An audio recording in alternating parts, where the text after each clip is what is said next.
Alat dan bahan yang saya gunakan adalah yang pertama kacang hijau, lalu yang kedua air bersih, yang ketiga kapas, yang keempat deterjen, yang kelima gelas pengukur, yang keenam tisu, yang ketujuh adalah timbangan, yang kedelapan adalah gelas cup.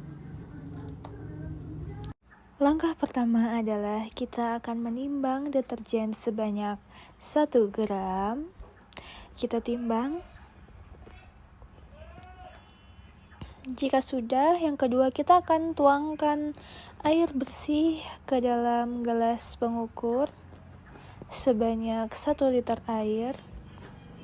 Kita tuangkan sampai mencapai angka 1 liter. Oke.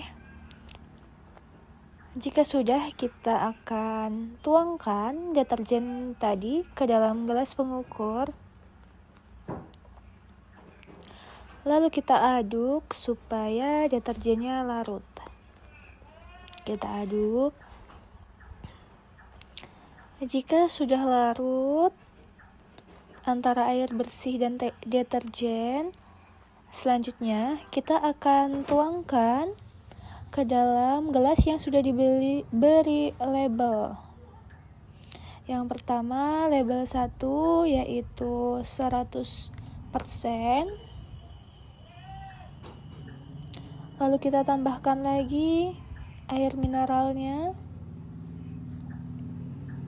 ke dalam gelas pengukur tadi. Kita aduk lagi hingga merata. Jika sudah, kita tuangkan ke cup label 2 yaitu 50%. Setelah itu kita isi lagi dengan air bersih. Selanjutnya kita tuangkan lagi ke dalam gelas pengukur. Oke. Jika sudah, kita akan tuangkan ke cup label 3 yaitu 25%. Lalu kita isi lagi dengan air bersih.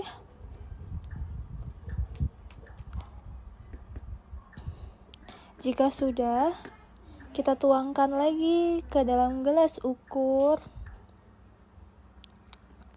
Selanjutnya kita tuangkan ke gelas label 4 yaitu 12,5%. Selanjutnya kita tambahkan lagi airnya untuk kita tuangkan ke dalam gelas ukur. Kita tuangkan lagi ke gelas label 5 berisi 6,25%. Kita tuangkan lagi airnya. Kita isi hingga penuh. 1 cup ya. Kita tuangkan kembali ke dalam gelas pengukur. Lalu kita tuangkan ke gelas label terakhir dengan cairan 3,1%. Lalu di larutan kontrol ini adalah air tanpa campuran deterjen. Selanjutnya, gelas lainnya kita akan isi dengan kapas. Gelas label 3, di gelas label 4, gelas label 5, gelas label 6, dan gelas kontrol. Selanjutnya, kita akan mengisi dengan biji kacang hijau yang sudah kita rendam, sudah kita pilih tadi. Yang mengambang tidak kita ambil, kita ambil biji yang tenggelam karena itu biji yang bagus. Kita masukkan ke dalam masing-masing gelas label. Dari gelas label yang pertama 100% sampai ke gelas label yang terakhir yaitu label kontrol dengan air tanpa campuran deterjen.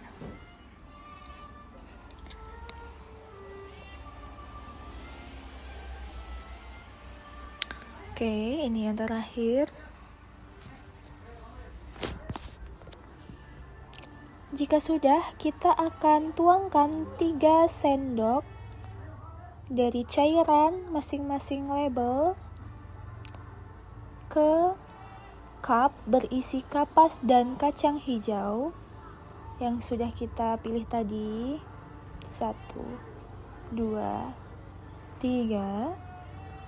1, 2, 3.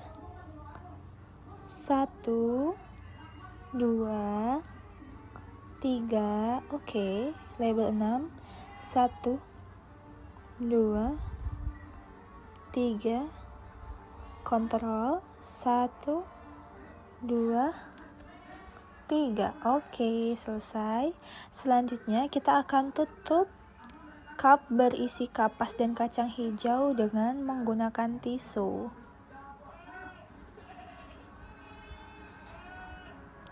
Kita isi semua dari cup label 1 sampai ke cup label kontrol.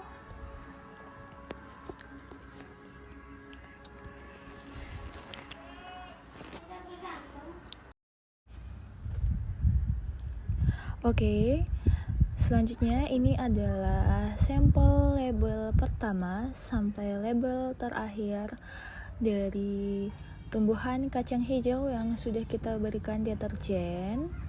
Deterjen berpengaruh negatif terhadap perkecambahan kacang hijau. Semakin tinggi konsentrasi deterjen, semakin terhambat pertumbuhannya. Kandungan kimia dalam deterjen merusak akar, mengurangi persentase perkecambahan, dan dapat mematikan bibit karena tingkat polusi yang tinggi.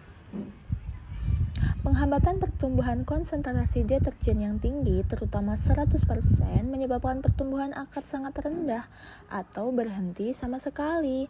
Perusakan jaringan kandungan kimia deterjen beracun bagi embrio kacang hijau yang dapat menyebabkan benih gagal berkecambah. Dampak ke air yang tercemar deterjen menghambat penyerapan air yang diperlukan untuk melunakkan kulit biji dan perkembangan embrio. Konsentrasi rendah. Meskipun konsentrasi rendah, efeknya mungkin tidak langsung mematikan, tetapi tetap menghambat pertumbuhan bibit dibanding dengan air bersih. Jadi, kita bisa lihat di sini ada label 1 sampai label 7 dengan konsentrasi 100% sampai dengan label kontrol. Nah, semakin tinggi persentase deterjen pada tanaman perkecambahan, pasti akan semakin sedikit biji kacang hijau yang tumbuh menjadi kecambah.